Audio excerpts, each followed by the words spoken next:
சாந்தி 31/5/2025 காலை முரளி. ஓம் சாந்தி.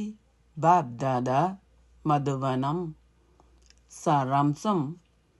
இனிய குழந்தைகளே, நீங்கள் வாழும் வரை இந்த கல்வியை நீங்கள் கற்பதுடன் ஏனையோருக்கும் கற்பிக்க வேண்டும்.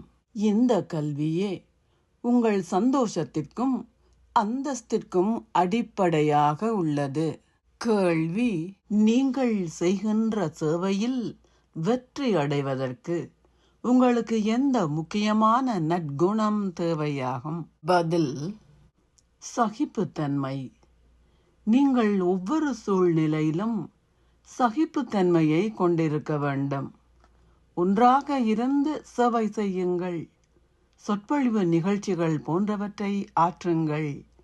மனிதர்களை தங்கள் உறக்கத்தில் இருந்து விழித்தெழச் செய்வதற்கு பல ஆயத்தங்கள் செய்யப்படும். பாக்கியசாலிகளாக ஆகவுள்ள குழந்தைகள் இதனை ஆர்வத்துடன் கற்பார்கள்.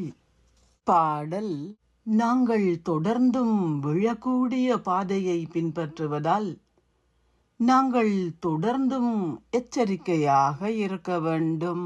ஓம் சாந்தி. தாரணைக்கான சாராம்சம்.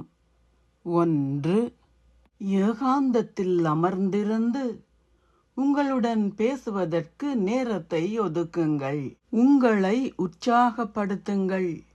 ஏனையோரையும் உங்களைப் போல் ஆக்குவதற்கு சேவை செய்வதுடன் ஒவ்வொருவரது பாகத்தையும் பார்க்கும் வகையில் பற்றற்ற பார்வையாளராக ஆகுவதையும் பயிற்சி செய்யுங்கள்.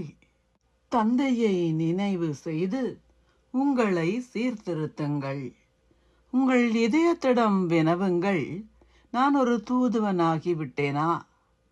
நான் எத்தனை பேரை என்னை போன்று ஆக்குகின்றேன்?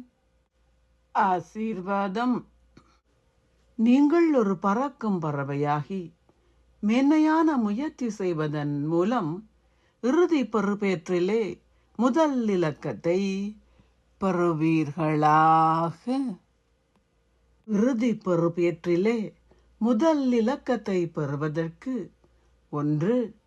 கடந்த காலத்தின் விடயங்களையும் பழைய சம்ஸ்காரங்கள் என்ற விதியையும் எரிக்கின்ற வேளையில் நீங்கள் இதயபூர்வமாக அழியாத விருப்பமின்மையை கொண்டிருங்கள்.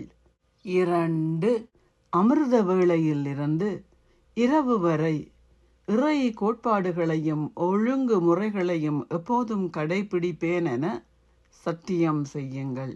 3.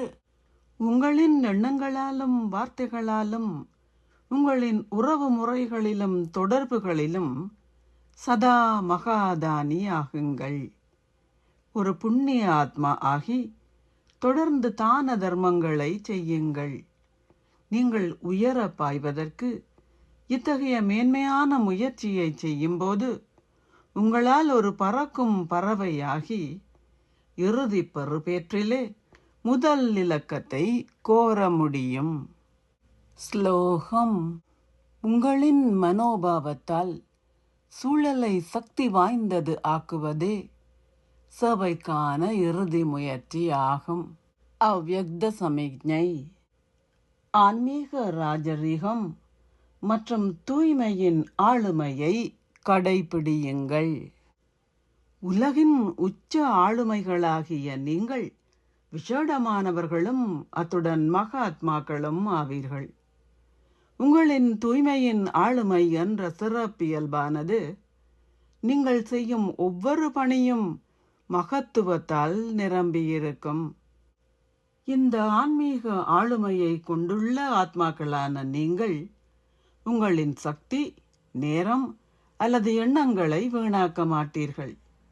ஆனால் எல்லாவற்றையும் பயனுள்ள முறையில் பயன்படுத்துவீர்கள். இத்தகைய ஆளுமையுள்ள ஆத்மாக்களான நீங்கள் ஒருபோதும் உங்களின் மனங்கள் அல்லது புத்திகளை அற்ப விடயங்கள் ஆக்கிரமிக்க அனுமதிக்காதீர்கள். ஓம் சாந்தி.